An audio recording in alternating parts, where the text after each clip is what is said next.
The master control section on this mixer is located at the far right side of the board. On very large mixers with many channels, it's usually located in the center. It differs from the channel strip controls in that it concerns itself with issues that affect the entire mixer, whereas individual channel strip controls just manage issues affecting the channel strip in question. Just like the channel strip controls had a logical layout, so does the master control section. The effects section contains a dual effects processor, which means you can send some of your channel strip signal over one or both of the effects buses to these processors. They have a great selection of popular and useful effects. Both processors have access to several reverb types, echoes, and delays. Then each of the two effects processors have exclusive effects all their own. Really worth your time to play around with this stuff and learn how it can help your particular sound. Each of the processors acts and looks a little bit like a channel strip in that they allow you to select the type of effect used, the parameters of the effect, how much of the effect signal is applied to each of the aux buses, on switches to allow turning the effect channel on or off, PFL switches that allow you to monitor the effect through the headphone jack, group switches and return faders that allow how much of the effect gets back to the stereo and group buses. It's a good idea for your band to be able to play some kind of recorded music for the audience both before the show and during the breaks. I'm sure every band you've ever seen in concert has done that. It's easy to do with a tape deck and is getting even easier to do today, especially with the tiny MP3 players that are available. Just plug your player into the 2-track inputs shown here using RCA type plugs.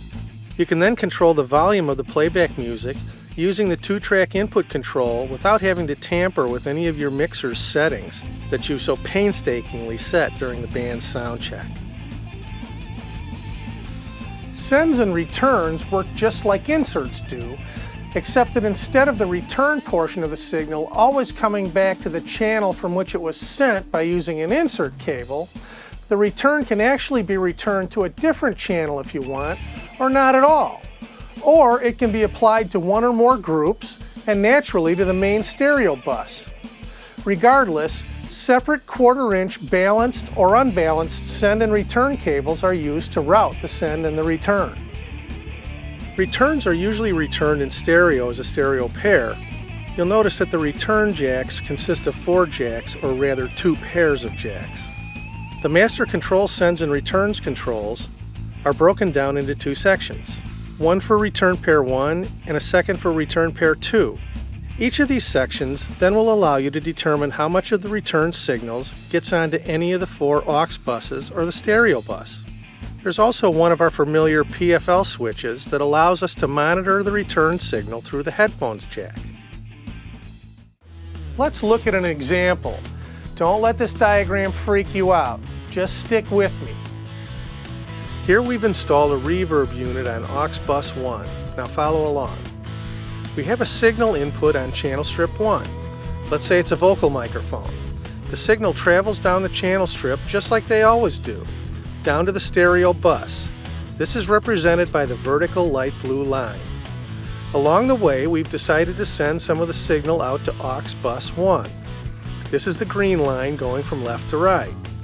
Once the signal gets to the send section of the master control area, we can determine how much of it is actually sent out of the aux send jack 1 on the back of the mixer with the send cable. Now, 2 return cables are connected between the left and right outputs of the reverb unit and the left and right return jacks of return jack 1. These are the rust-colored lines. The return signal is routed back to the return section of the master control area where some or all of that signal is added, in this case, to the stereo bus, which is the horizontal light blue line. I know it looks complicated, but it's not. It's just a loop out of the mixer and back in, inserting a reverb unit into that loop, and it's easy. Try it. Now, finally back to something really easy. To get the completely mixed band sound out to the PA speakers, all you need is a pair of XLR cables, one for the left and one for the right. Just plug them into the XLR output jacks and control how loud the output is by adjusting the stereo master fader. We'll talk about where these cables go in a minute. If you only plan to send the mixed output to a single set of speakers, in other words, not in stereo, you do the same thing except you only need one cable, which plugs into the XLR mono output jack, which is controlled by the mono master fader. Often you'll have a requirement to send the output from the mixer to more than one location. In situations where, for instance, you may be playing in a convention center or some other place where your mixed output needs to be sent to more than one room, or inside a building and also outside of a building, you could utilize the stereo sub-output jacks. These 1/4-inch jacks output a complete duplicate of the signals sent out of the XLR stereo output jacks, except they are not controlled by the stereo master fader. Instead, they're controlled by the stereo sub-output control, which is a little dial there. There are times when it's advantageous to be able to assemble groups of channel inputs together in order to route them to a common destination simultaneously. As we said before, that's the beauty of a mixer. Its flexibility allows you to manage your inputs and outputs just about any way you like. First, let's look at how the group outputs are controlled. There are 3 basic control areas for group outputs.